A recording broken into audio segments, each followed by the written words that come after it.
오늘 주신 하나님의 말씀 사도행전 18장 9절부터 11절의 말씀입니다. 밤에 주께서 환상 가운데 바울에게 말씀하시되 두려워하지 말며 침묵하지 말고 말하라.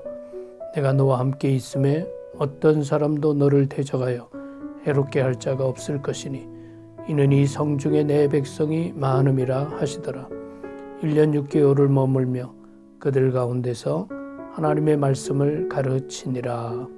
아멘. 우리 교회 주요 사역 가운데 교육에 관한 말씀이고요. 교육이라는 것은 곧 하나님의 말씀을 가르치는 것이라 할 수 있습니다.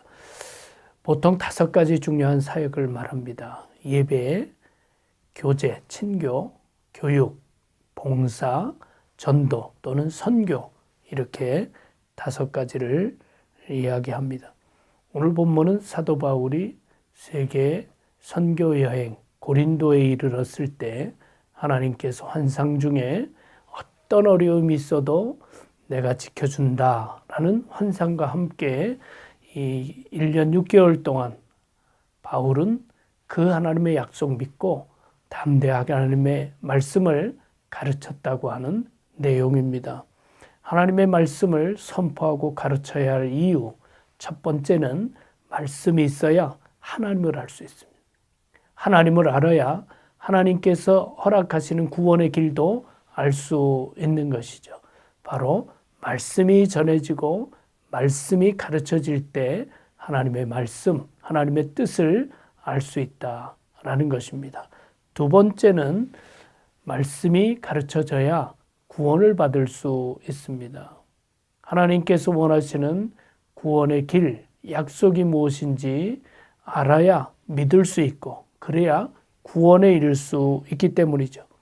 디모데후서 3장 15절에 보니까 또 어려서부터 성경을 알았나니 성경은 능히 너로 하여금 그리스도 예수 안에 있는 믿음으로 말미암아 구원에 이르는 지혜가 있게 하느니라.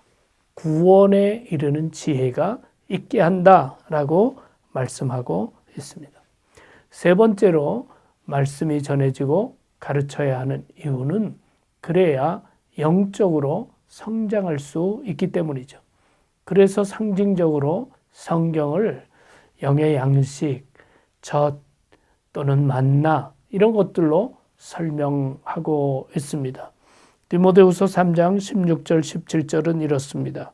모든 성경은 하나님의 감동으로 된 것으로 교훈과 책망과 바르게 함과 의로 교육하기에 유익하니 이는 하나님의 사람으로 온전하게 하며 모든 선한 일을 행한 능력을 갖추게 하려 함이라. 하나님의 말씀이 있어야 그리스도인으로 온전하게 되고 하나님의 뜻을 이루는 참 제자가 될 수 있다라는 것이죠. 마지막 네 번째는 하나님의 말씀이 깨달아지고 말씀을 배워야 악한 영들을 분별하고 영적으로 승리할 수 있는 것이죠. 그래서 에베소서 6장에는 하나님의 전신갑주를 이야기할 때 성령의 검, 곧 하나님의 말씀을 가지라라고 권면하고 있습니다.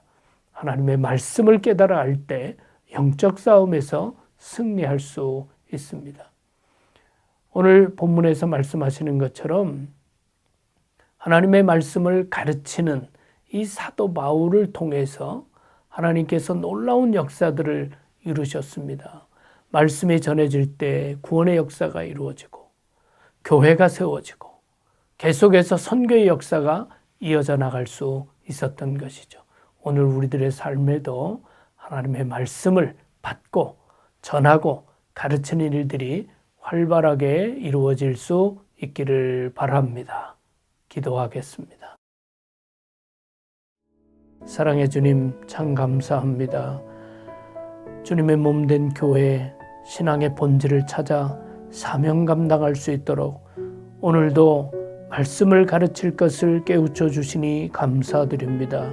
우리 모두 말씀 안에서 하나님을 알고 구원에 이르고 영적으로 성장하고 승리하게 하여 주시옵소서.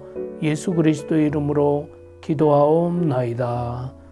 아멘.